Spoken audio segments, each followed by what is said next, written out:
Today's story is crazy. It's a 41-year-old female who works at the Dollar General. She's barely holding her life together because she's living paycheck to paycheck with her husband, who right now doesn't have a job. They have 2 kids already, and now she's finding out that her sister-in-law sabotaged her birth control by switching it because she wanted this 41-year-old lady to get pregnant, and the reason she wanted this was because she cannot have kids of her own.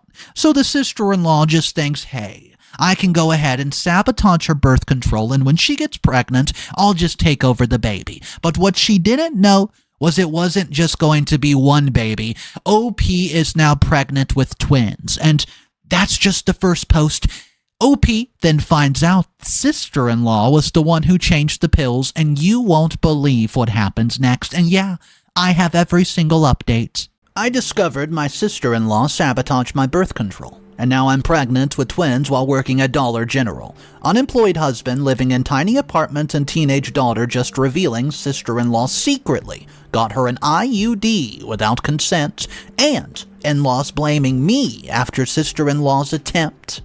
Throwaway account because my sister follows my main and I absolutely cannot risk her seeing this. Sorry for the novel and any weird formatting. I'm typing this at 2 a.m. in my car outside our apartment complex because I can't sleep and my husband's snoring like a chainsaw. A 41 female found out 3 weeks ago that I'm pregnant with twins. This was not planned. In fact, it had not been even possible. I had an IUD and we used protection as backup because we're done having kids. We have our daughter Zoe, 16, and our son Mason, 8, and we've been struggling financially for years. I work at Dollar General as an assistant manager, making $15.75 an hour, and my husband Dave was laid off from his construction job 2 months ago when the company lost a major contact. We're living in a cramped 2-bedroom apartment. My 2011 Kia Soul needs like $800 in repairs I've been putting off, and we're barely keeping our heads above water with bills. Where to begin? My husband's sister Carrie has been struggling with infertility for 9 years. She and her husband Tyler had done multiple rounds of IVF, all unsuccessful. It's been really hard on her and I've been trying to be supportive. She's always been closer to my husband than me, but we get along fine until recently. She's a pharmaceutical sales rep and her husband is an accountant at some big firm. So they have this gorgeous 4-bedroom house in a nice suburb while we're living paycheck to paycheck. Back in February, Carrie and Tyler stayed up with us for a long weekend to attend my husband's 20-year high school reunion. Our apartment is tiny, so it was pretty cramped, but we made it work. The night before they left, we all had a few drinks, except for Zoe, obviously, and somehow got on the topic of kids. Carrie gets emotional about her infertility struggles and said something like, "You guys are so lucky to have Zoe and Mason. I would give anything to experience pregnancy just once." Okay, fast forward to April. I started feeling sick in the mornings, and I thought I had a stomach bug, but it wouldn't go away. I was exhausted all the time, but blamed it on working overtime at the Dollar General. Then I missed my period, which was weird because I have an IUD, but I figured it was stress-related from Dave being unemployed. I only took a pregnancy test to rule it out before going to my doctor. It was positive. I almost passed out in our tiny bathroom. The doctor confirmed and said my IUD had somehow become dislodged. Then the ultrasound showed twins. The doctor asked if I wanted to discuss options, but honestly, I just sat there in shock. I'm 41 years old. How the hell am I supposed to start over with 2 babies? I told Dave that night after the kids were asleep. He literally had to sit down on the kitchen floor and we barely slept. The next day, we talked about all of our options and honestly, we just don't know what to do. We cannot afford 2 more children. Our apartment complex doesn't even allow more than 4 people in a 2-bedroom unit. Dave is still sending out resumes every day, but nothing has panned out. I called my sister for advice and she suggested I call Carrie since she's always wanting kids. It was just an offhand comment, but something clicked. I suddenly remembered that during their stay, Carrie had used our bathroom multiple times, where I keep my birth control pills. I was on the pill before switching to the IUD the week after the visit because my insurance finally approved it. I checked my bathroom cabinet and found my old birth control pill pack from February. The pills looked different. Some seemed slightly larger than others, and the color was a bit off on a few. They looked like somebody had replaced some of them with something else. I confronted Dave with my suspicion that Carrie might have tampered with my birth control. He gets angry and said I was being paranoid and that his sister would never do something like that. We had a huge fight and I ended up calling my mother, crying, and she came and picked up the kids for the weekend so Dave and I could cool off. While they were gone, I did something I'm not very proud of. I went through Carrie's social media and found, some private infertility support groups that she belongs to, using an anonymous account. I messaged a few women from these groups asking if they'd ever heard of a woman tampering with someone else's birth control out of desperation. I was shocked when 3 different women shared stories about someone they knew who had done exactly that. When Dave came home from his job interviews, I showed him the messages. He was quiet for a long time, then finally said, "Let me call Carrie." He put her on speaker phone and asked her point blank if she had messed with my birth control. There was a long pause and then she starts to cry. She admitted it. She said that she was desperate and not thinking clearly. She thought if I got pregnant, I might consider letting her adopt the baby since we were struggling with 2 kids already. She never expected twins. Dave just hung up on her and he hasn't spoken to her since. His parents are blowing up our phones saying we need to forgive Carrie because she's, quote, been through so much and wasn't in her right mind. Yesterday, Carrie and Tyler showed up at our door with a proposal. They offered to pay all my medical expenses, buy us a much larger vehicle, help with the down payment on a larger apartment if we agree to let them adopt the twins when they're born. Tyler said that they'd even draw up papers to make it official through their lawyer. I was speechless. Dave told them to leave. As they were walking out, Carrie turned to me and said, "Just think about it. You know you can't give those babies the life that we can." And you know what? She's right. We can't give those babies the life they deserve. We're barely supporting the kids we have now, and Mason needs braces soon, and Zoe wants to go to college in 2 years. I haven't told the children about the pregnancy yet, but last night Zoe came into the kitchen while I was crying at the table after my shift at the Dollar General. She asked what's wrong, and I broke down and told her everything. I expected her to be angry, shocked, but instead she got really quiet. Then she told me something that made everything 1,000 times worse. She said that during the weekend Carrie and Tyler stayed with us, she walked in on Carrie going through our bathroom cabinet. When Carrie saw her, she claimed she was looking for Advil, but Zoe said she saw Carrie putting something in her pocket.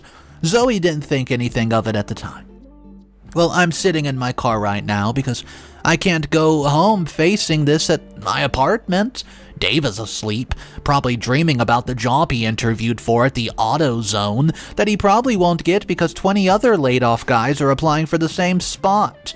My kids are sleeping in our tiny apartment with no idea that our family is about to implode. And I'm pregnant with twins that my sister-in-law tricked me into conceiving because she thought that I would just hand them over. I don't know what to do. I really don't. Guys, I'm 41 years old. I'm not supposed to be starting over with newborn twins. I'm supposed to be helping my daughter look at colleges. I'm ashamed to admit this, but part of me is considering Carrie's offer. What kind of mother does that make me? Edit. Forgot to mention that I've been spotting a little and have some cramps. Doctor says it could be normal, but wants me to come in for an ultrasound tomorrow, and I'm scared. Edit 2.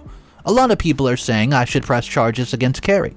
I don't even know what she did is technically illegal, and we can't afford a lawyer anyways, plus Dave's parents would never forgive us. So the next update comes out 6 days later, and I have every single detail about it, every comment after, but we do have a problem comment of the day. We need to see what this person's talking about in the comment section from the original post, because oh man, this person sparked quite the scene. It says this: "You need to stop being such a darn doormat and press charges. What Carrie did is reproductive coercion. It's a crime in most states. I don't care if she's family or if she's been through so much with her infertility.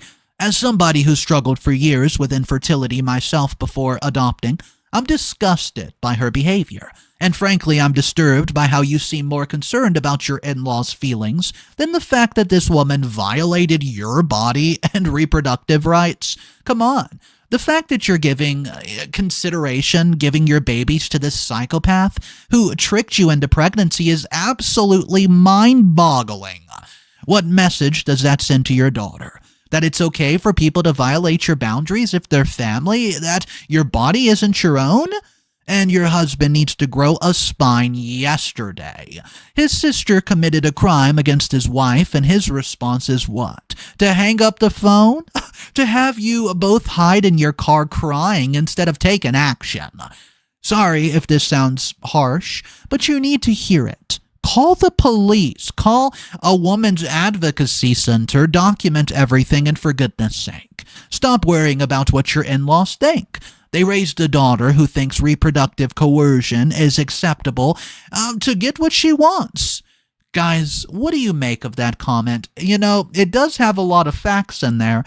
Drop your thoughts down below. And here comes the update, which I said is 6 days later. Show a little support by hitting that subscribe button, guys. Let's jump into the update. Oh my gosh, I never expected my post to blow up like this. 5,000 comments? I've been trying to read them all, but things have been insane these past few days, so I'm just now getting a chance to update you. First of all, thank you to everybody who offered support and advice. Even the harsh comments, there were plenty, helped me realize I needed to stand up for myself. To the people who offered financial help, I'm overwhelmed by your kindness, but we're not at that point yet.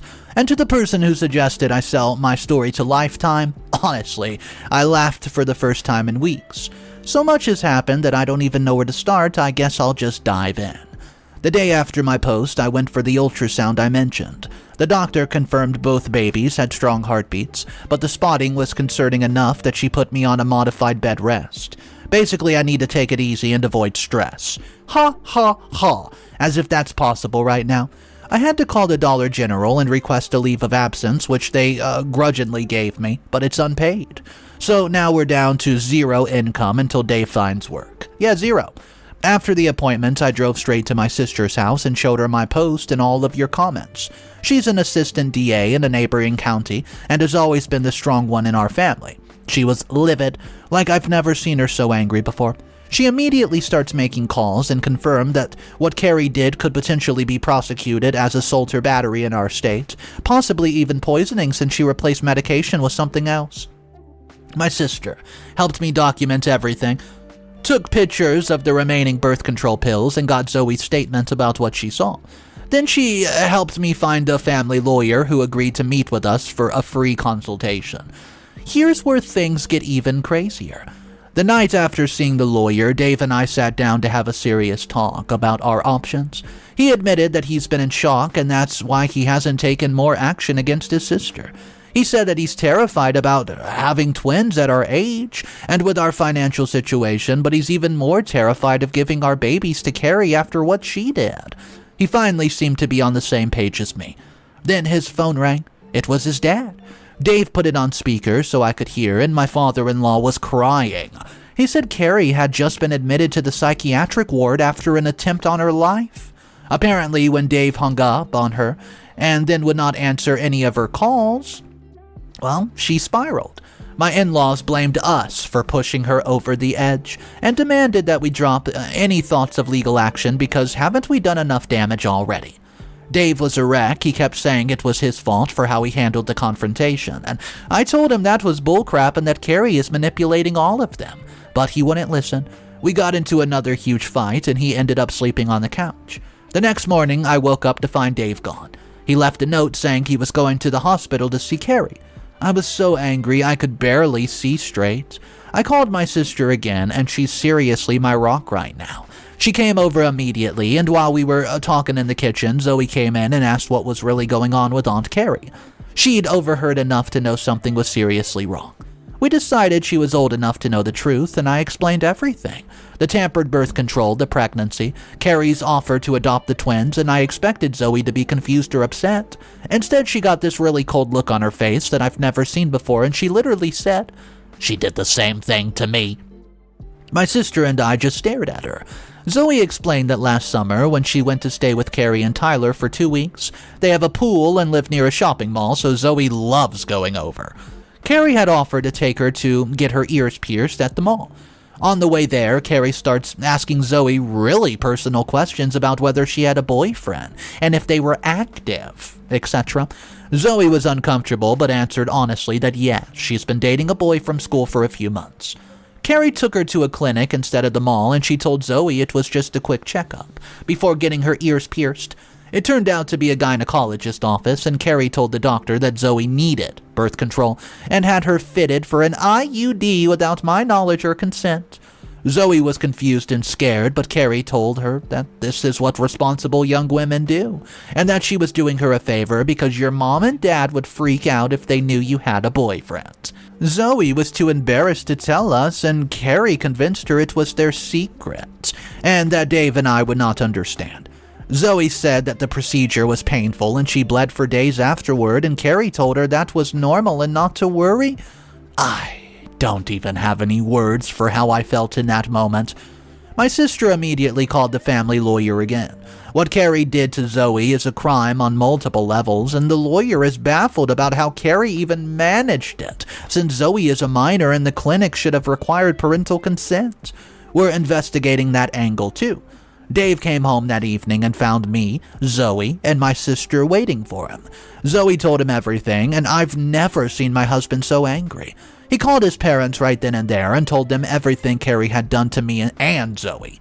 They tried to defend Carrie at first, saying she was just trying to help, and that we were exaggerating, and Dave lost it. He told them they could either support us or support Carrie, but not both, and then he blocked their numbers. We went as a family to file police reports the next day. The detective who took our statement said that they would investigate, but warned us that the cases can be difficult to prove. Still, we're moving forward with it. Now, for some unexpected news. Dave got a job. It's not great. It's a night shift supervisor at the Amazon fulfillment center, but hey, it's $22 an hour with benefits that'll start after 60 days. It's a 45-minute trek, but at this point, we'll take what we can get.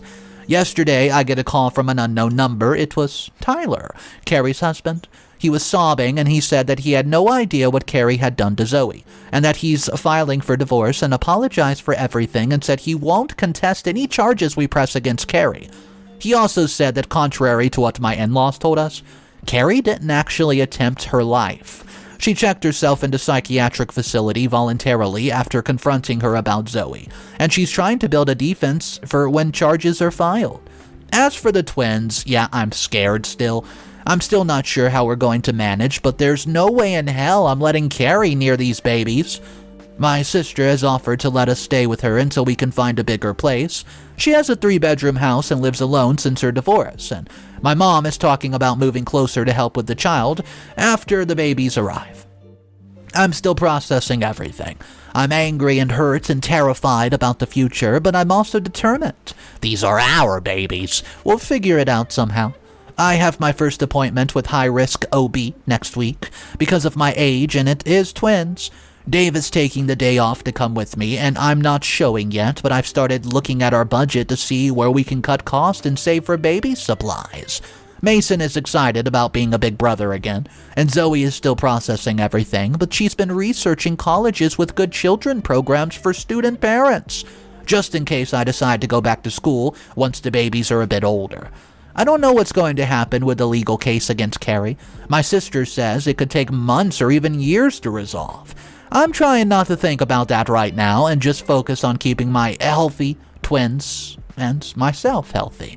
Guys, thank you for your support and advice. I never thought I'd be starting over with babies at 41. But here we are. Life is weird. Edit. Dave just came home with a crib he found on Facebook Marketplace for $50. He's cleaning it up in the garage, and you know what?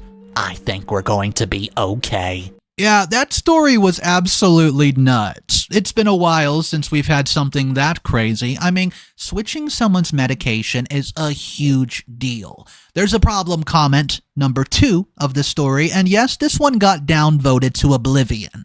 But let's review it because, well, why not? It says, okay, I know I'm going to get downvoted for this, but I have to say it. Am I the only one who, thinks there's more to the story than OP's letting on? Something just isn't adding up. First, how did Carrie even get access to your birth control pills? You're telling me she just randomly decided to go through your medicine cabinet and happened to find them. Then, have replacement pills ready to swap them with? It sounds premeditated as hell. Second, What kind of clinic performs an IUD insertion on a minor without the parent there? That's literally illegal in not like one state, but every state. Either your daughter is lying or there's something you're not telling us. And the timing is suspicious, you know? You find out you're pregnant with twins right when your husband loses his job, and then he magically gets a new job right after all the drama with his sister? I'm not saying reproductive coercion isn't real or serious. It absolutely is. But this whole story reads like some kind of revenge fantasy against your sister-in-law. The way you described her is cartoonishly villain. Also, I notice you mentioned being ashamed that you considered giving the baby to Carrie. But then you spend paragraphs just talking about how you can't afford them. It sounds like you're still considering it, but want us to validate you either way. Well, I hope I'm wrong, and everything you've said is true. If so, I'm genuinely sorry for what you've been through. But as somebody who's worked with domestic victims for 15 years, something about this story just doesn't sit right with me. Guys, I didn't even think about the part of how the daughter is underage. She can't just go and get an IUD. And if she did, well, that's illegal because the parent wasn't there to give consent. But you know what? I'm not an expert. I don't know anything about that, so it might not be illegal. Let me know in the comment section down below what you think about this story. And if you were to leave your own opinion, what would you say? Guys, I hope you enjoyed today's video. It was a wild one, and if you want 2 stories every single day, make sure you're subscribed. And the logo on the thumbnail has this. That's how you know I'm narrating the story. I'll see you guys tomorrow, and just remember one thing. It's cool to be kind. See ya.